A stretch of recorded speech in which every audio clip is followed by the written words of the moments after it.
instruções no livro dos Juízes. Então, abra nesse momento a sua Bíblia, o livro dos Juízes, capítulo 6. Bianca, coloca aí, por favor. Não, agora é Carol. É Carol? Ah, é verdade, né? Foi só um teste de Carol. Juízes, capítulo 6. Ficar de pé, meus irmãos, por favor, em reverência à leitura da palavra. Juízes, capítulo 6. Hoje nós vamos, assim como domingo passado, nós vamos abordar 2 capítulos dessa história, desse próximo libertador. Mas, no momento, Juízes, capítulo 6, do verso 1 até o verso 10, Daniel, por favor. De novo, os israelitas fizeram o que o Senhor reprova, e durante 7 anos ele os entregou nas mãos dos midianitas.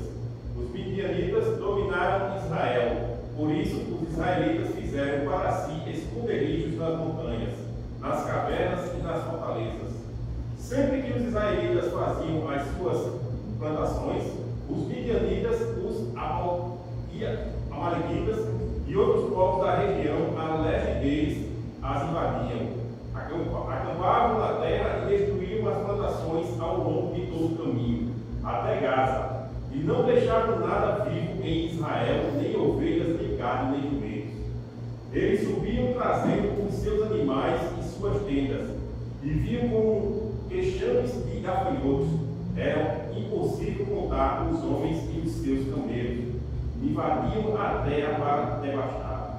Por causa de Midian, Israel empobreceu tanto que os israelitas clamaram por socorro ao Senhor. Quando os israelitas clamaram ao Senhor por causa de Midian, ele lhes enviou um profeta que disse: assim diz o Senhor, o Deus de Israel: tirei vocês do Egito, da terra da escravidão. Eu os livrei do poder do Egito e das mãos de todos os seus opressores. Expulsei-os e dei a vocês a terra deles. E também disse a vocês: eu sou o Senhor, o seu Deus. Não adorem os deuses dos amorreus, em cuja terra vivem, mas vocês não me deram ouvidos. Só quero, Deus eterno Pai, quero te agradecer, Pai amado e querido, por este momento, Pai amado e querido, por tua palavra vai nos exaltar, que isso possa continuar, Pai amado e querido, com a tua poderosa Santa Mão, cuidando de cada vida que aqui está, e que teu santo nome, Deus, tenha sido glorificado e exaltado, Pai amado e querido. Abençoa também a vida do pastor Luciano, Deus, para que ele nos abençoe com o poder da tua palavra. E assim, Pai, que nós te oramos, porque agradecemos em nome de Jesus. Amém. Amém. Podem sentar, meus irmãos.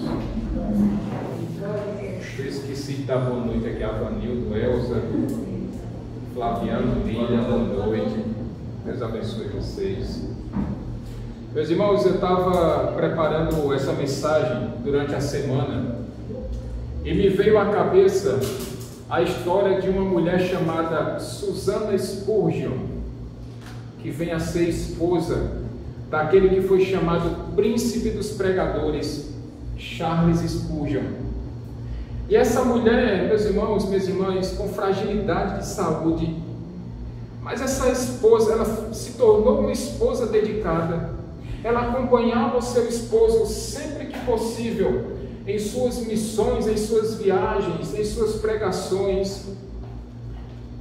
E, meus queridos irmãos, mesmo após a morte do seu esposo, ela continuou, ainda que com suas limitações físicas e de saúde, essa mulher continuou o ministério do seu esposo, escrevendo as suas pregações, preparando livros, escrevendo livros. E a vida dessa mulher, mesmo com toda a fragilidade, foi uma bênção nas mãos do Senhor. E por que eu estou dizendo isso, meus irmãos? Eu só até sugiro que vocês pesquisem sobre a vida dela, a biografia de Susana Spurgeon. Porque, meus irmãos e minhas irmãs, Deus, Ele não olha para as nossas limitações.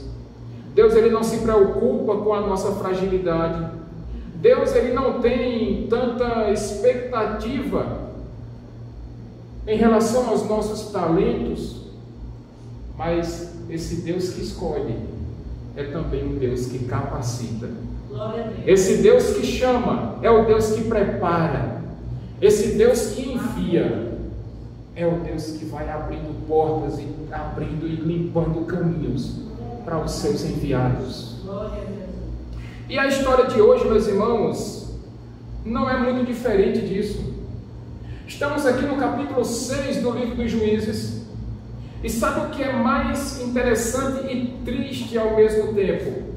É que esse capítulo 6, no versículo 1, ele começa com: mais uma vez os israelitas fizeram o que o Senhor reprova. Mais uma vez, é a quinta vez, meus irmãos, em 6 capítulos, que nós estamos vendo essa frase: mais uma vez os israelitas fizeram o que o Senhor reprova. Deus levantava juízes, Deus libertava o seu povo da opressão, Deus libertava o seu povo da dificuldade. Só que quando aquele libertador morria, os israelitas faziam, Flaviano Vanildo, pior do que estavam fazendo antes. E é por isso que Deus disciplinava o seu povo. E aqui, meus irmãos, não foi diferente. O versículo 1 abre desse jeito: eles rejeitaram a Deus novamente, e dessa vez Deus, com a sua ira santa, disciplinou o seu povo mais uma vez. Só que dessa vez Deus levantou um outro povo. Deus levantou os midianitas, os amalequitas e outros povos, mas principalmente os midianitas. E o texto aí na sua Bíblia vai dizer, meus irmãos, que dessa vez a opressão dos midianitas durou 7 anos. Aí talvez alguém vai dizer: pastor, mas melhorou então. Porque os capítulos 4 e 5, a opressão durou 20 anos. E agora baixou para 7 anos, Lena. A situação melhorou, não foi? Doce ilusão, meus irmãos. Foi um período curto, mas foi o pior momento até aquela época que os israelitas enfrentaram. Foi a maior batalha até aquele momento que eles tiveram que suportar. O texto vai dizer, meus irmãos, que os midianitas, eles invadiam ali a terra de Israel, não para levar o povo israelita cativo, não para escravizá-los ou para matá-los, também não. Sabe o que é que os midianitas faziam? Luiziane, Jeane, eles deixavam que os israelitas preparassem as suas lavouras. Eles esperavam durante todo um ano que os animais crescessem, se multiplicassem, se reproduzissem, para quando chegasse, meus irmãos, minhas irmãs, na época da colheita, a época mais esperada pelo agricultor, ali chegavam os midianitas, ali chegavam os ladrões da comida alheia. Eles matavam os animais. E sabe o que é mais grave, meus irmãos? É que quando os midianitas saqueavam tudo que os israelitas tinham, quando eles roubavam e levavam toda a comida, todos os animais, o que é que sobrava? Nada, ou quase nada. E como é que se enfrentaria então, Vitor, Daniel, como é que se enfrentaria então todo um inverno sem ter o que comer, meus irmãos? Percebam que essa opressão foi muito mais forte, a ponto, o texto vai dizer, que quando estava se aproximando o período da colheita, os israelitas, eles fugiam, eles se escondiam em cavernas, em montanhas, porque eles não aguentavam toda aquela opressão causada pelos midianitas. Era difícil demais, meus irmãos, ano após ano. E o texto vai dizer, inclusive, que eles empobreceram muito rápido por conta disso. Também, meus irmãos, imagina, irmã Adelaide, irmã Dorinha, imagina a situação. Irmã Dorinha planta um roçado de milho, de feijão. Aí de repente, quando chega na época da colheita, chega lá um vizinho da propriedade e rouba tudo, e saqueia tudo. E quando ela vai ver lá os pés de milho, não tem uma espiga no pé. Quando ela vai ver lá a sua plantação de feijão, não tem uma vagem para ser colhida. O que foi que sobrou do seu trabalho, irmã Dorinha, irmã Adelaide? Nada. Ia comer o quê? Nada. Se roubou tudo, vai comer o quê, meus irmãos? Absolutamente nada. Pense num momento difícil, meus irmãos, que eles estavam enfrentando nesse momento. Só que, como sempre acontece, Ivonete, depois do arroxo flaviano, depois da dificuldade de água no marinho, o arroxo chegando, o sangue dando no meio da canela, o que é que acontece? O povo clamou a quem? O povo clamou de novo ao Senhor. Já estava virando repetitivo, meus irmãos, essa situação. E mais uma vez eles clamaram ao Senhor. Eles clamaram pela graça e pela misericórdia do Senhor. E sabe o que aconteceu? Deus ouviu. Deus ouviu as orações e as súplicas de seu povo, Luciana. Só que ao contrário das outras vezes, versículo 7, e detalhe, ao contrário do rei cananeu, que tinha os seus carros de guerra, os midianitas tinham uma outra estratégia, meus irmãos. Eles usavam camelos. Se os carros de ferro atolavam, Elza, Vanildo, camelo atola? Atola nada. Pode colocar o deserto que for, que o camelo vai lá, firme e forte. Agora pensa, Flaviano, a manutenção de um camelo. Bebe pouca água, anda muito, aguenta peso. Imagina, Vitor, melhor do que pilotar moto. Precisando desse. Gasta pouco e o retorno é muito alto. Essa era a grande estratégia dos midianitas. Eles usavam camelos, bicho resistente e rústico toda a vida. E eles clamaram ao Senhor. E Deus ouviu as suas súplicas. Só que ao contrário das outras vezes, versículo 7, Deus não levantou de imediato um libertador, um juiz. Deus levantou um profeta. E Deus levantou o profeta, e esse profeta tinha uma palavra, uma mensagem vinda do próprio Deus. E como o profeta é boca de Deus, veja aí, Daniel, por favor, dos versículos 8 a 10, qual foi a frase, qual foi a palavra que Deus colocou na boca do profeta, que foi para todo o povo de Israel. Ele lhes enviou o profeta e disse: assim diz o Senhor, o Deus de Israel: tirei vocês do Egito, da terra da escravidão. Eu os livrei do poder do Egito e das mãos de todos os seus opressores. Expulsei-os e dei a vocês a terra deles. E também disse a vocês: eu sou o Senhor, o seu Deus. Não adorem os deuses dos amorreus, em cuja terra vivem, mas vocês não me deram ouvidos. Veja, meus irmãos, olha o que é que o profeta está dizendo aqui ao povo. Ei, eu libertei vocês do Egito. Eu conduzi vocês pelo deserto durante 40 anos. Não faltou nada para vocês. Eu supri vocês em todas as suas necessidades. Eu lhes garanti uma entrada triunfante na terra prometida, que eu mesmo dei para vocês por herança. Mas vocês entraram na terra que eu dei para vocês, e vocês me rejeitaram. E vocês viraram as costas para mim. E isso acendeu a ira santa de Deus, meus irmãos. E nós precisamos tirar dessa primeira passagem aqui 2 ensinamentos que serviu para os israelitas e serve para você e para mim nessa noite. Primeira coisa, essa súplica dos israelitas, esse pranto, esse clamor dos israelitas, não era um choro sincero, não era um choro verdadeiro, meus irmãos. A grande pergunta que nós precisamos responder aqui nesse texto: os israelitas se arrependeram de verdade?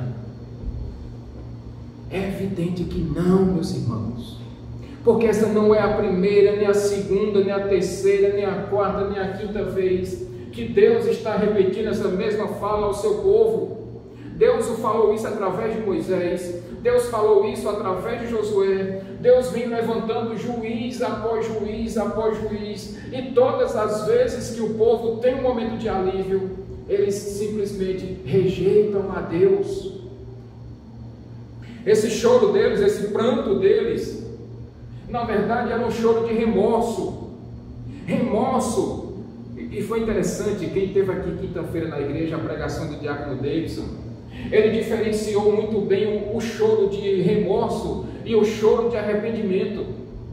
O choro deles naquele momento foi um choro de remorso, porque a preocupação deles não era mudar de vida. Eles estavam preocupados sim com as consequências das suas decisões.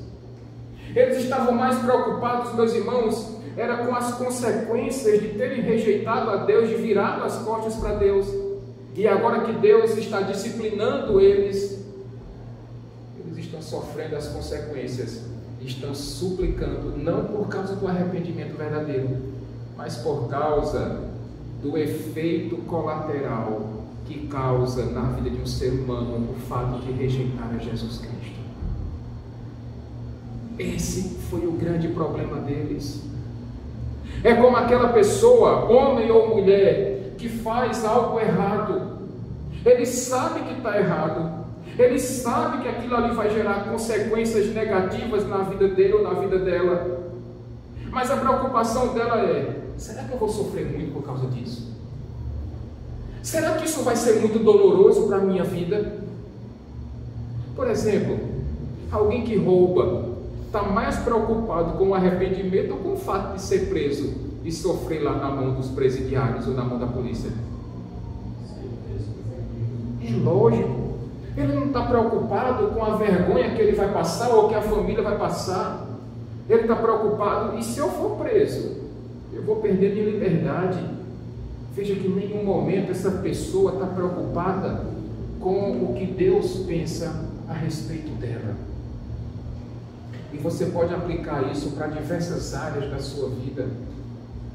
Veja, meus irmãos, aquela pessoa que chora tão somente de remorso é como aquele marido ou aquela esposa que chega no velório do seu cônjuge, e se de repente um deles dois morreu brigado e eles não conseguiram fazer as pazes em vida, quando aquela pessoa que permaneceu viva chega lá ao lado do túmulo, ao lado do caixão: eu já ouvi isso, mas eu tinha tanta coisa para te falar, mas eu queria ter pedido desculpas, eu queria ter me reconciliado com você antes, eu queria que você tivesse ouvido na minha boca o quanto eu te amo, o quão importante você é para a minha vida, que a minha vida não faz sentido sem você, e agora o que é que eu vou fazer?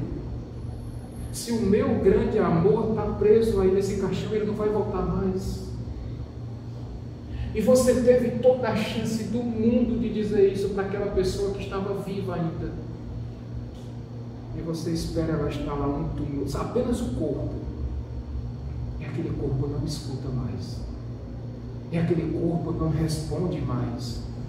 E aquele corpo não interage mais. E nesse momento, meus irmãos, minhas irmãs, aquela lágrima que escorre pelo olho, pelo rosto de remorso, dificilmente vai ser cicatrizada. Quando você poderia, nesse momento, talvez aqui nessa noite, tenha algum pai que precise se reconciliar com seus filhos. Talvez tenha algum filho que precise se reconciliar com o pai ou com a mãe nessa noite. Talvez tenha algum marido que precise se reconciliar com sua esposa, ou uma esposa que necessite de reconciliação, de pedido de perdão ao seu esposo, ou de liberar perdão para o seu esposo. Não deixa para amanhã não, porque o amanhã pertence a Deus. E você e eu não sabemos o que nos vai acontecer no dia de amanhã. O que precisa ser feito, meus irmãos, minhas irmãs, faça hoje. E se você tiver que chorar ao lado do túmulo, que você chore sim, um choro de arrependimento sincero, de dizer, olha, você se foi, ou eu não vou conseguir mais viver com você, mas o remorso eu não vou carregar, porque tudo que eu precisava dizer, falar, tudo que eu precisava demonstrar, eu fiz em vida. Eu fiz em vida. Deixa para amanhã não, em nome de Jesus. Mas a segunda lição que os israelitas aprenderam e que nós também precisamos aprender nessa noite, meus irmãos, é que muitas vezes nós fazemos um pedido a Deus, um pedido de perdão, um pedido de arrependimento, um pedido de desculpas, e nós esperamos o que de Deus? Uma resposta positiva. Mas é sempre assim que acontece? Nem sempre. Deus levantou ali o profeta, e o profeta, um sermãozinho para ouvir daquelas pessoas. Muitas vezes, meus irmãos, nós estamos conversando com Deus, ou nós estamos tentando resolver algum problema que nós mesmos criamos.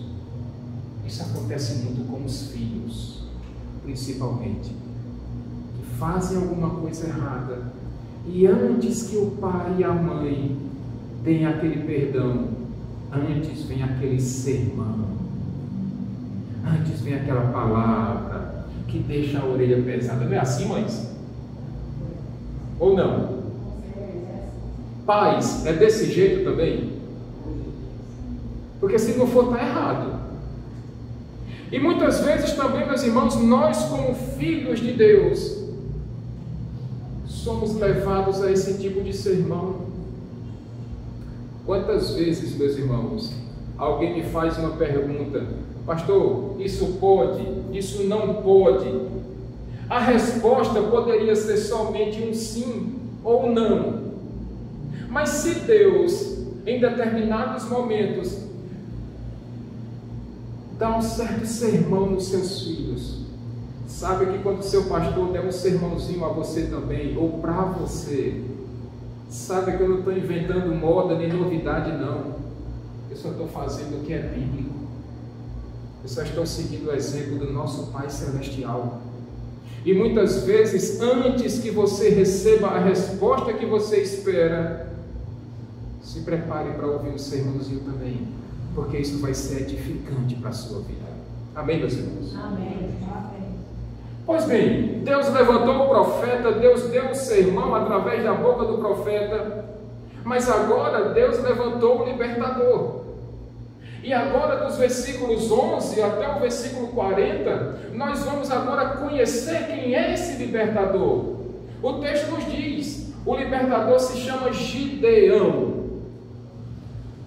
Olha aí na sua Bíblia, dos versículos 11 até o versículo 24. Chega o anjo do Senhor, versículo 11, versículo 12. Chega o anjo do Senhor, e ele para lá debaixo de uma árvore e sauda um certo homem chamado Gideão. E o anjo do Senhor chega, grande, poderoso guerreiro. Imagina, Vitor, o anjo do Senhor chegando para você. A paz, poderoso guerreiro. Naquele momento, Gideão fez: eu mesmo? Poderoso guerreiro? Por que poderoso guerreiro? Porque no versículo 12, meus irmãos, olha aí, Lilian, Flaviana, olha aí a Bíblia de vocês. Versículo 12, o que é que Gideão está fazendo? Ele está ali processando alguns grãos de trigo no local que servia para processar ali as uvas, ali numa eira, no local de trabalho. O que é que diz aí? Olha aí, Daniel, por favor, versículo 12. O que é que Gideão estava fazendo? Então o anjo do Senhor apareceu a Gideão e lhe disse: o Senhor está com você, poderoso guerreiro. Versículo 13. Ah, Senhor. Gideão respondeu: se o Senhor está conosco, por que aconteceu tudo isso? Onde estão todas as suas maravilhas que os nossos pais nos contam, quando dizem: não foi o Senhor que nos tirou do Egito, mas agora o Senhor nos abandonou e nos entregou nas mãos de Midian.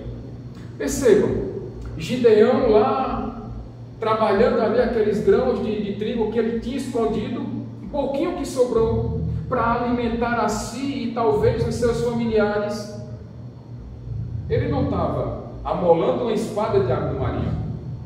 Ele não estava amolando a ponta de uma lança. O que é que o homem está fazendo? Versículo 11. Trabalhando o que, Daniel? Malhando trigo.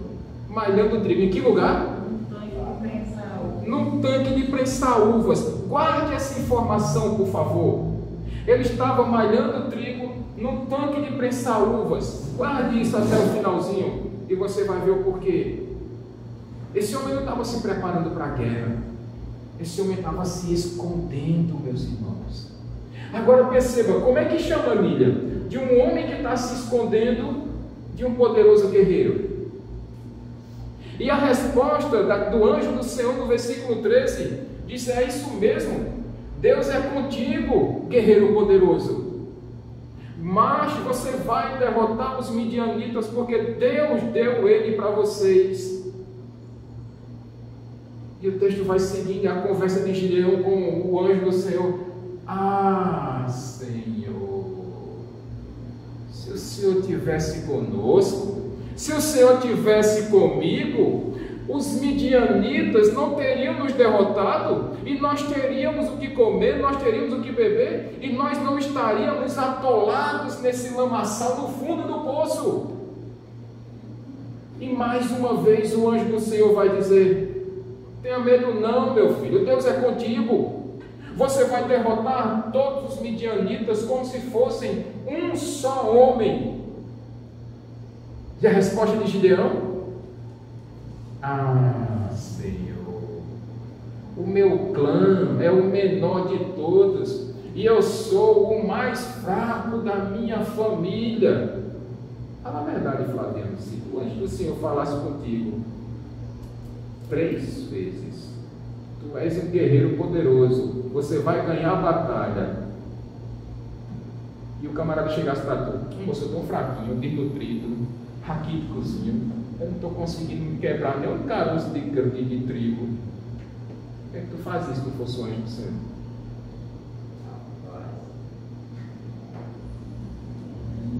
Não responda não, você não pecar, não é melhor. Não responda não, para não pecar é melhor. Pegar pelo dedo. Gideão duvidou, meus irmãos. Gideão duvidou. 3 vezes o anjo do Senhor falou para ele que ele iria derrotar os midianitas, porque Deus era com ele. E 3 vezes ele duvidou. Aí parece que, achando pouco, pense num guerreiro poderoso e inseguro, Vanildo. Pense num homem inseguro. Ele ainda fez um teste com Deus, ainda colocou Deus à prova. Ele disse: Senhor, se tu és mesmo o anjo do Senhor, deixa eu ir ali preparar um banquete para o Senhor. E eu acredito que até ele se esforçou, meus irmãos. Ele foi para casa, preparou um banquete, e veja no verso 20 aí da sua Bíblia, que ele levou uma oferta para o anjo do Senhor. E aonde foi que o anjo do Senhor mandou que ele colocasse aquela oferta? Versículo 20. Sobre uma rocha. Guarde essa informação também, que ela é relevante para nós, para esse texto. E quando Gideão colocou a oferta dele sobre a rocha, o anjo do Senhor tocou o seu cajado naquela comida. E diz a Bíblia, Jeane, Luciana, que um fogo subiu. Se subiu de baixo para cima e consumiu toda aquela oferta. E quando Gideão viu aquela situação, ele se tocou, a ficha finalmente caiu. Ele disse: eita, agora deu certinho para mim.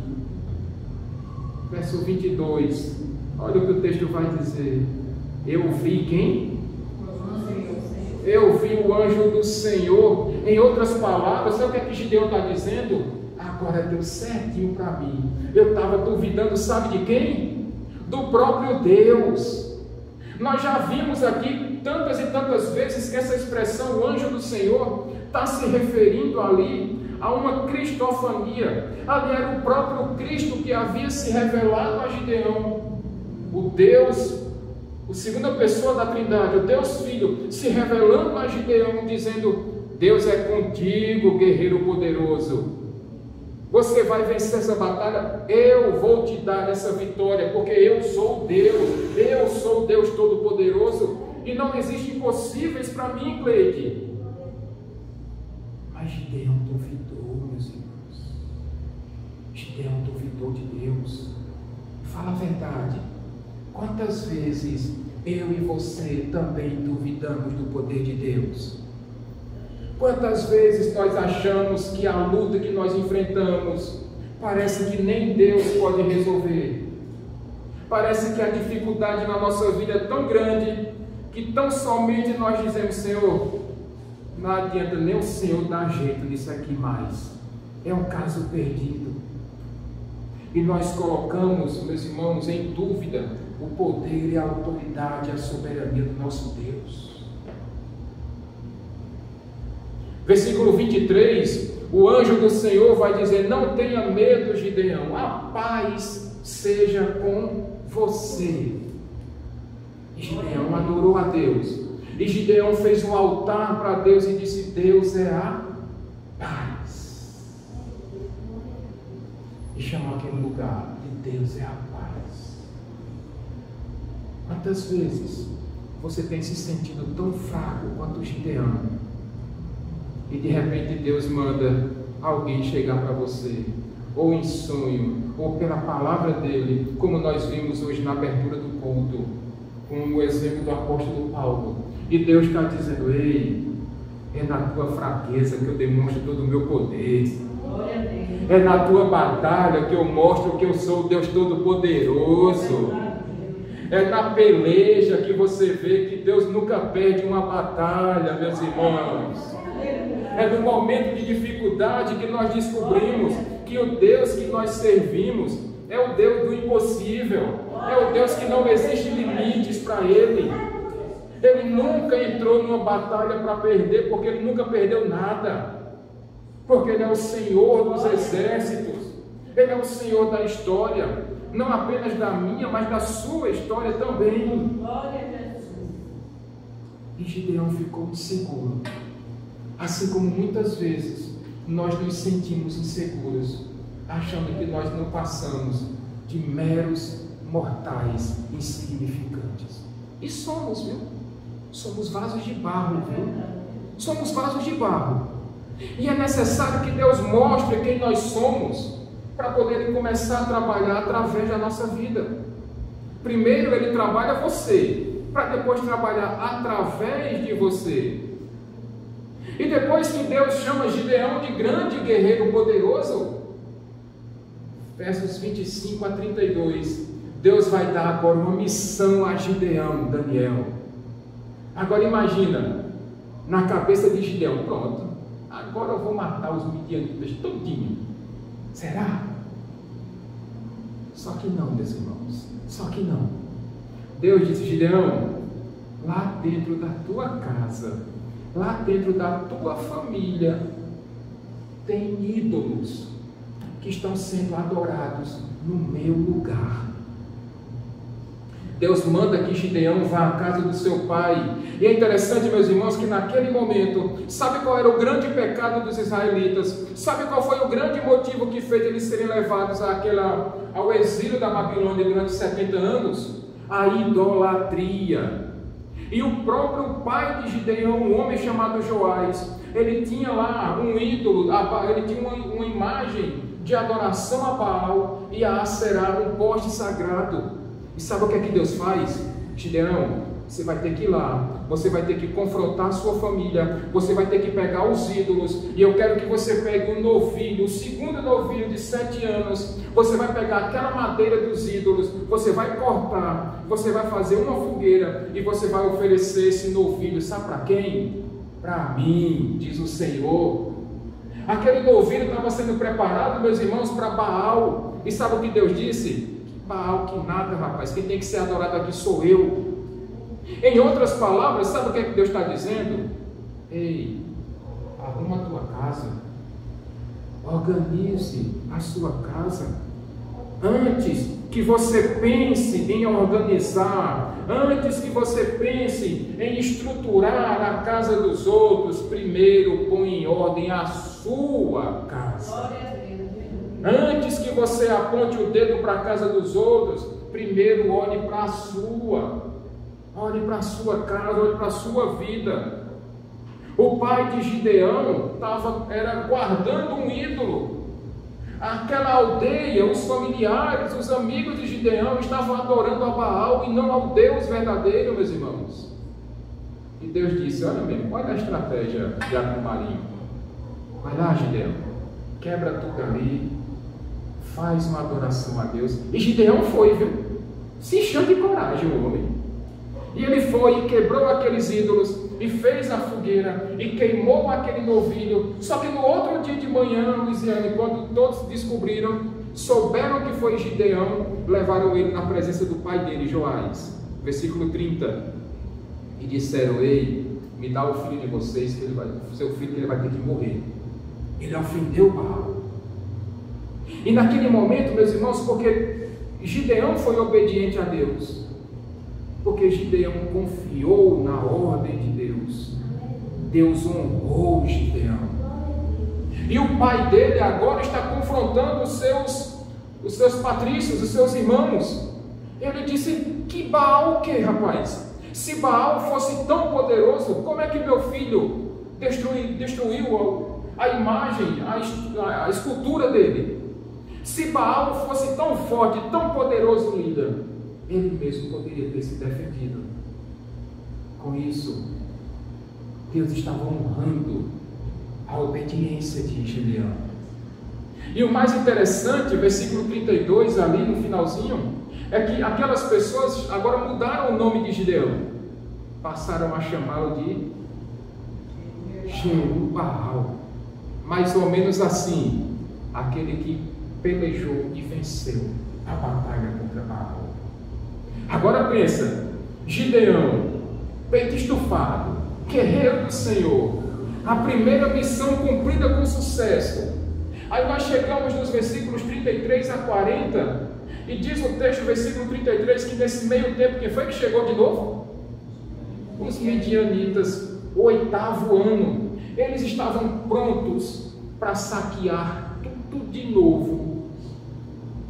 E Gideão agora, cheio do Espírito Santo de Deus, tocou uma trombeta e chamou os guerreiros, os homens valentes, os homens corajosos. E diz o texto que 32.000 homens atenderam a convocação de Gideão, meus irmãos.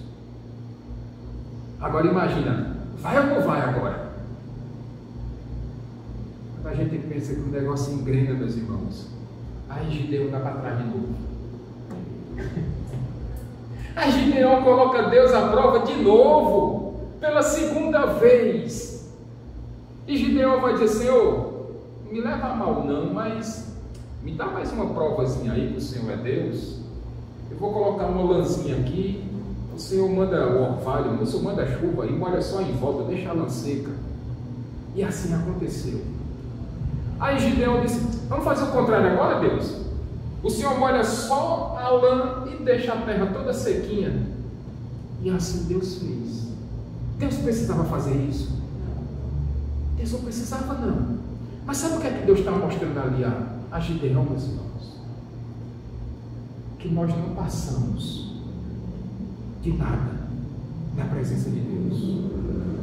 Que se não for pelo poder dado pelo Espírito Santo de Deus em nossas vidas, nós somos incapazes até mesmo de confiar em Deus.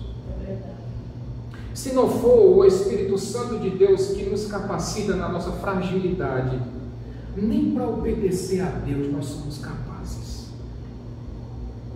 Agora, quem está escolhendo entre um ou outro emprego aí, quem está escolhendo entre uma ou outra roupa. Não faz esse teste, não. Não bota Deus à prova, não. Porque o que Deus está mostrando ali a Gideão é que Gideão ainda não estava pronto. Assim como nenhum de nós está pronto para cumprir a missão que Deus nos deu. A missão dele. Ninguém está pronto, meus irmãos. Ninguém está apto. Nós não passamos, meus irmãos, como eu disse agora há pouco, de meros vasos de barro, frágeis demais, muitas vezes inúteis, se não for pelo Espírito Santo de Deus. Nós não somos capazes de fazer aquilo que agrada ao coração de Deus. E quando Deus mostra isso para Gideão, Ele está mostrando para você e para mim também, que você sozinho não consegue fazer nada, absolutamente nada, nada, nada, nada. Mas lembrando, tem uma peleja ainda pela frente, meus irmãos. E eu vou chegar nessa grande batalha agora, o capítulo 7. Eu queria que você observasse aí na sua Bíblia. Imagina Davidson José, uma tropa de 32 mil soldados. É muita gente, né? Imagina aí, Gideão liderando 32 mil homens. É um exército considerável. Versículo 1 do capítulo 7 diz que logo pela madrugada todos eles se levantaram, todos eles se acordaram. Madrugada, prontos para a batalha, prontos para guerrear Daniel. Imagina, Vitor, madrugada, 32 mil homens, todo mundo disposto a lutar pelo Senhor. Aí de repente Deus chega para Gideão e disse: Gideão, tem jeito demais. E Gideão olhou assim: mas Senhor, os midianitas são muito mais numerosos do que nós. Deus está dizendo: faz o seguinte, diz aí para esse povo, esses soldados, que aqueles que estiverem com medo, pode pegar descendo para casa. Dos 32 mil homens, sabe quantos ficaram? 10 mil. Ou seja, de cada 3 homens, Elza, Vanildo, de cada 3 homens, 2, ó. Eita, Gideão, eu não aguentava, eu estava doido que tu dissesse isso. Minha mulher está com um menino pequeno no braço. Eu tenho um cachorrinho lá, pai, que ele só come se eu botar comida. Tem uma hortazinha tão bacana que se não for eu para irrigar, as hortaliçazinhas tudo morrem de fome. Se não for eu para cozinhar lá em casa, ninguém se alimenta. Cada um que tinha a sua desculpa, meus irmãos. E Gideão olha para aquela turma: e agora, Jesus? O que faz agora? Mas ainda assim, meus irmãos, olha qual foi a resposta que Deus deu para Gideão no versículo 2, Daniel, por favor. E o Senhor disse a Gideão: você tem gente demais para eu pegar Midian nas suas mãos, a fim de que Israel não se orgulhe contra mim, dizendo que a sua própria força o libertou. Sabe por que Deus estava diminuindo aquele grande exército liderado por Gideão? Porque Deus sabe, Luciana, que o nosso coração é enganoso. Porque Deus sabe que se aqueles homens vencessem a batalha, mesmo que Deus estivesse entregado os midianitas na mão deles, eles iam dizer que tinham sido eles e não o próprio Deus que tinha dado a vitória a eles. Deus conhece e sonda o nosso coração, meus irmãos. O profeta Jeremias diz que o nosso coração é enganoso e desesperadamente o quê? Corrupto. Nosso coração gosta de nos enganar, querendo nos dar uma glória que não é nossa, uma glória que é dada somente a Deus, e nós gostamos de tirar a glória de Deus e colocar em nós mesmos. E Deus disse: não, vou fazer isso com vocês não, porque a minha glória eu não divido com ninguém. E aí Deus olha, Gideão, faz o seguinte: manda que esses 10 mil homens, eles vão lá para aquela fonte e diz a eles que vão beber água. Tem mais, uns deles vão pegar água nas mãos e vão levar até a boca, e outros deles vão se ajoelhar feito cachorro para beber água. Resultado daquela situação, daqueles 10.000 homens, menos de 1% levou água até a boca. Resultado, daqueles 32.000 homens, Luiziane, Jane, Ivonete, daqueles 32.000 homens que Gideão tinha sob sua liderança, sabe quantos sobraram? 300, Carol. E agora? De 32.000 para 300, Miriam. Pense numa conta desigual. Pense numa batalha injusta aos olhos humanos. Mas se aos olhos de Deus, Deus está dizendo: isso é mais do que suficiente, Gideão. E eu vou dar a vitória a vocês, apenas com esses 300 homens, para saber que eu sou Deus, que sou eu que estou dando essa vitória a vocês. Perguntinha bacana, Cleide. Vocês acham que Gideão estava com medo? Se com 32 estava, 32.000, e com 300, Davidson José, e agora? O coração de Gideão estava tremendo, meus irmãos, de medo. Aquele homem devia estar apavorado, Vitor. E diante dessa situação, sabe o que foi que Deus fez com Gideão? Versos 5 e 6. Perdão, 5 e 6. Daniel, por favor. Assim Gideão levou os homens à beira da água, e o Senhor lhe Perdão, disse... Daniel, é verso 8 e 9. Gideão mandou os israelitas para as suas tendas, mas ele teve uns 300, e estes ficaram com as provisões e as trombetas dos que partiam. O acampamento de Midian ficava abaixo deles no vale. Naquela noite o Senhor disse a Gideão: levante-se e desça ao acampamento, pois vou entregá-lo nas suas mãos. Agora perceba uma situação aqui, meus irmãos. Se Gideão com 32.000 estava com medo, Deus está dizendo agora: Gideão, para você saber que eu estou com você, vai só você e o seu ajudante, chamado Pura. Você desça o barranco aí, que vocês estão no lugar alto. Vocês vão lá no acampamento dos midianitas e vocês vão ver, vocês vão escutar o que é que eu preparei nesse momento. Imagina o medo, Vanildo.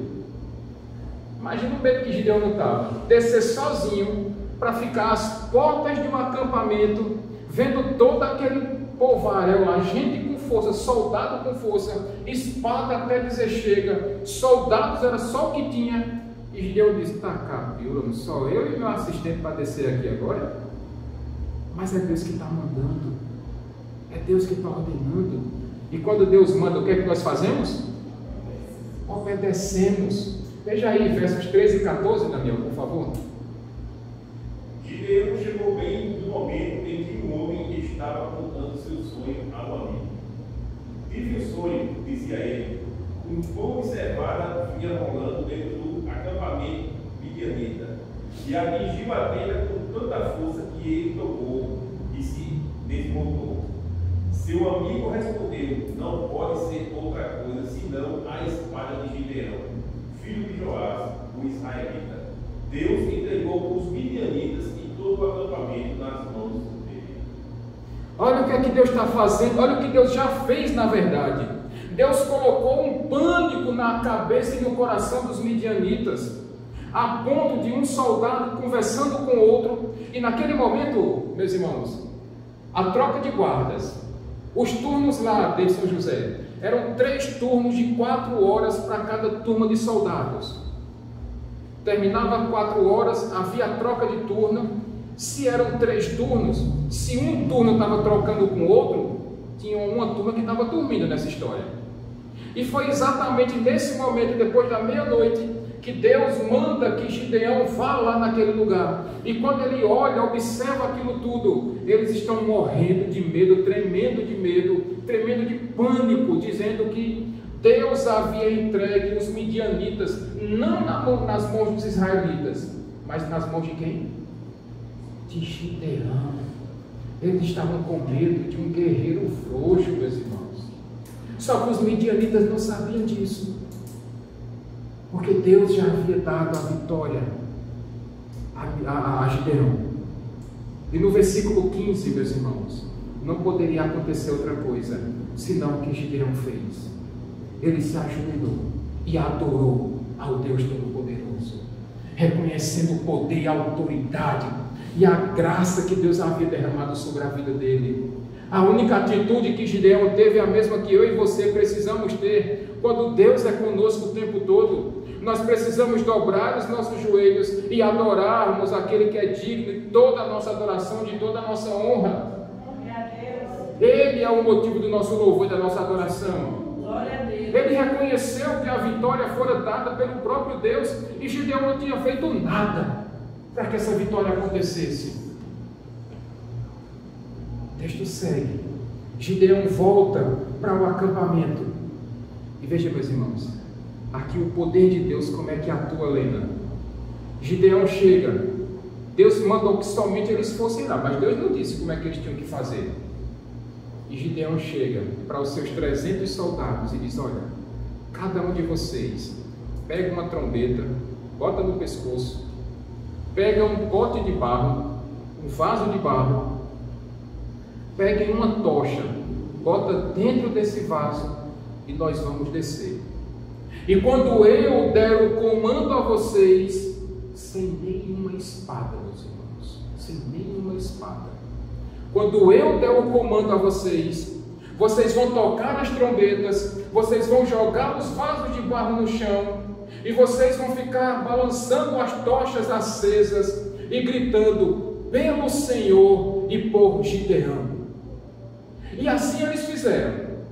Agora veja, os guardas trocando de turno, uns dormindo, os camelinhos, os bichinhos lá tudo dormindo, e de repente Gideão juntou ali os 300 homens, dividiu em 3 tropas de 100 e disse: se espalhe, se espalhe. E quando eu der o comando, e quando eu tocar a trombeta, todos vocês tocam também a trombeta, joguem o vaso de vocês no chão para quebrá-los, e vocês comecem a gritar, balançando as tochas: pelo Senhor e por Gideão. E sabe o que aconteceu, meus irmãos? Deus instalou o pânico naquele lugar. Deus instalou o terror naquele lugar. Veja o que diz aí o versículo 20, Daniel, por favor.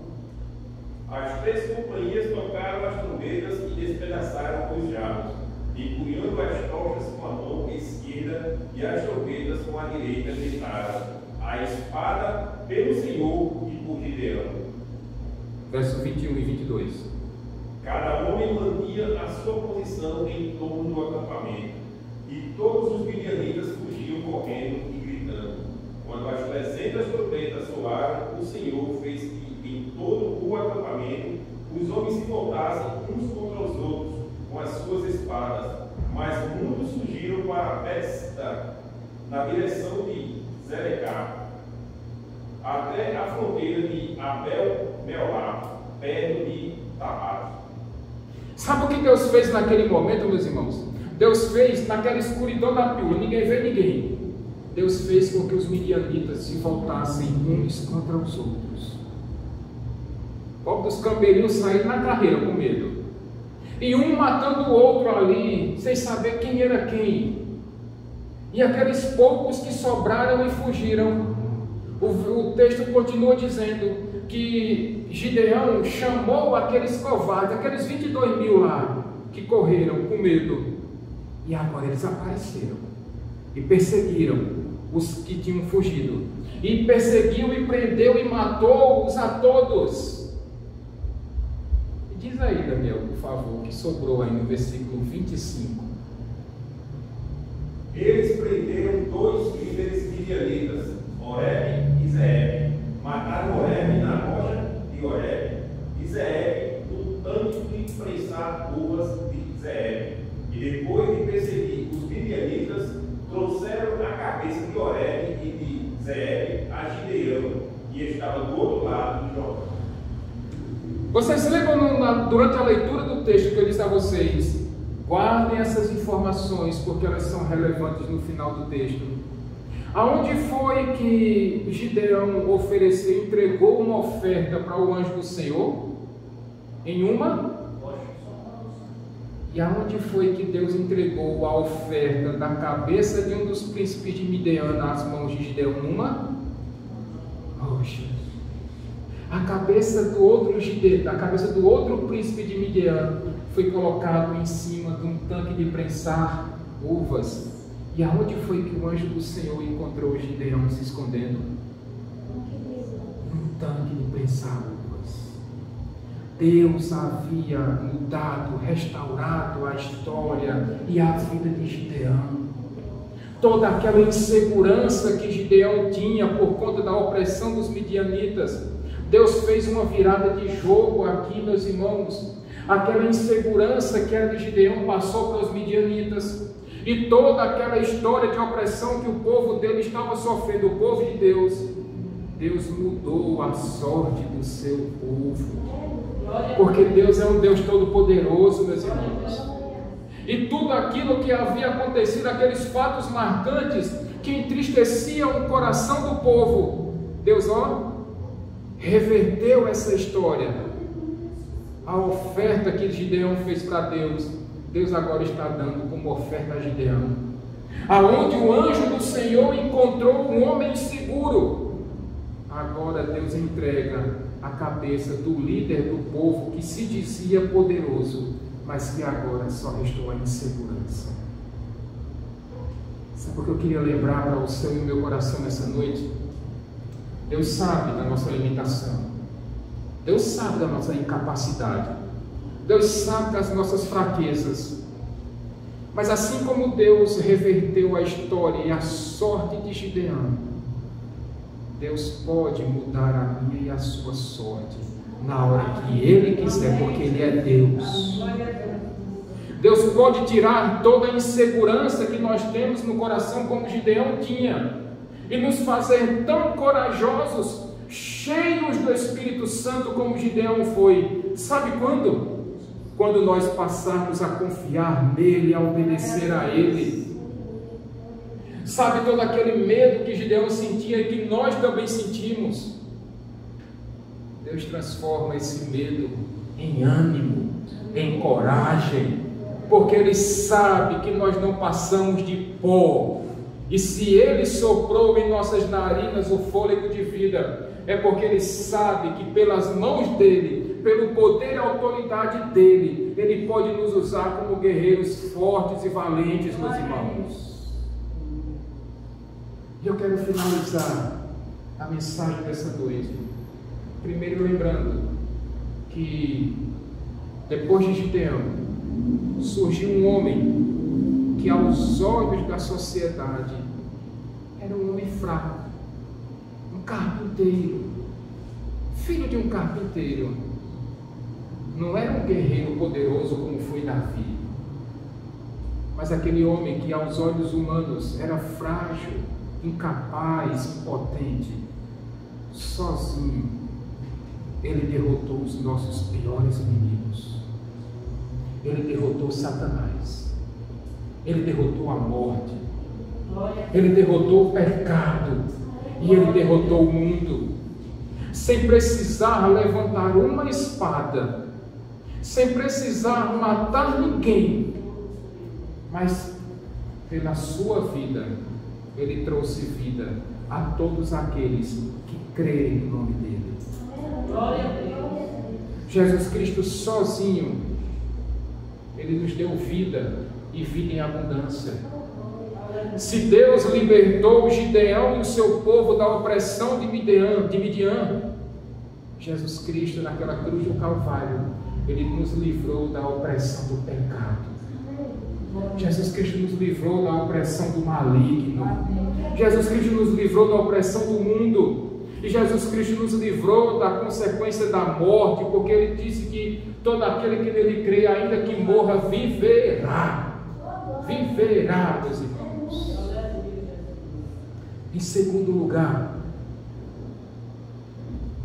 assim como aconteceu na história do povo de Deus, meus irmãos, vira as costas para Deus, não. E quando Deus mandar alguém da parte dele para dar um sermão para você, não entenda isso como um castigo, não entenda isso como uma humilhação, não. Entenda isso como uma disciplina de Deus na sua vida, para que você se corrija. Amém.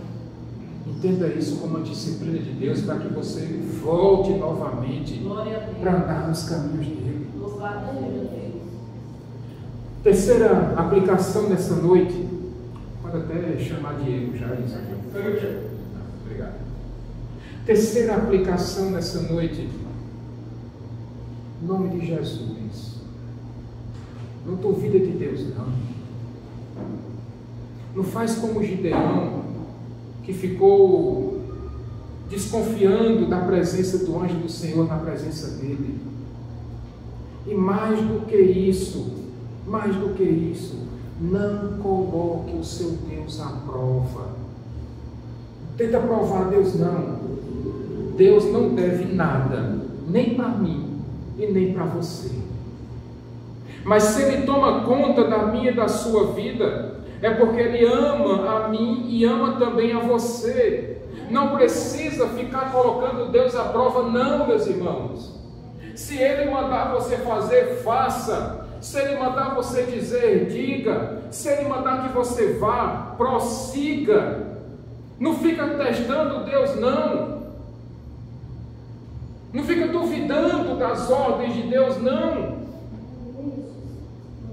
Deus é Deus e pronto, Ele não dá satisfação nem a mim nem a você. Ele é o oleiro e eu e você somos o barro. Ele manda e nós obedecemos. É assim que funciona. É assim que funciona, meus irmãos.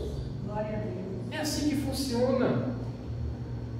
E finalmente, quarta aplicação. Quando Deus te der uma missão, não se preocupa se vai você sozinho, se vai você e uma multidão, ou se é só você e mais uma pessoa. Saiba que ao diante de você vai o Senhor dos Exércitos, vai o Deus Todo-Poderoso, vai um guerreiro que nunca perdeu uma batalha, vai aquele que sozinho tem poder e autoridade sobre todos os povos, raças, tribos, línguas e nações. Deus é Deus. E esse Deus não precisa da minha e da sua ajuda. Sozinho Ele resolve tudo, porque a glória é dele. Mas Ele conta com você e comigo. E para finalizar, quinta e última aplicação.